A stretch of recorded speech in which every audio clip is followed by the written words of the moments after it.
নমস্কার বন্ধুরা, তোমরা সবাই কেমন আছো? আশা করি সবাই ভালো আছো।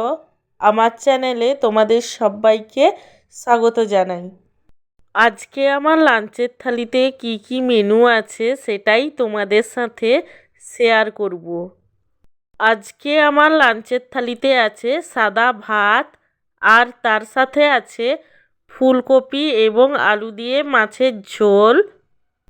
শীতকালে ফুলকপি এবং আলু দিয়ে মাছের ঝোল খেতে আমার তো দারুণ লাগে। তোমাদের কেমন লাগে সেটা কমেন্ট করে জানিও। মাছের ঝোলের পরে আছে ধনেপাতা, কাঁচা লঙ্কা, কাঁচা পেঁয়াজ দিয়ে মাছ মাখা।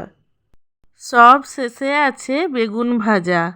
আমার আজকের এই লাঞ্চ থালির মেনুগুলো তোমাদের কেমন লাগলো সেটা কমেন্ট করে জানিও। আর লাইক এবং সাবস্ক্রাইব করতে একদমই ভুলো না।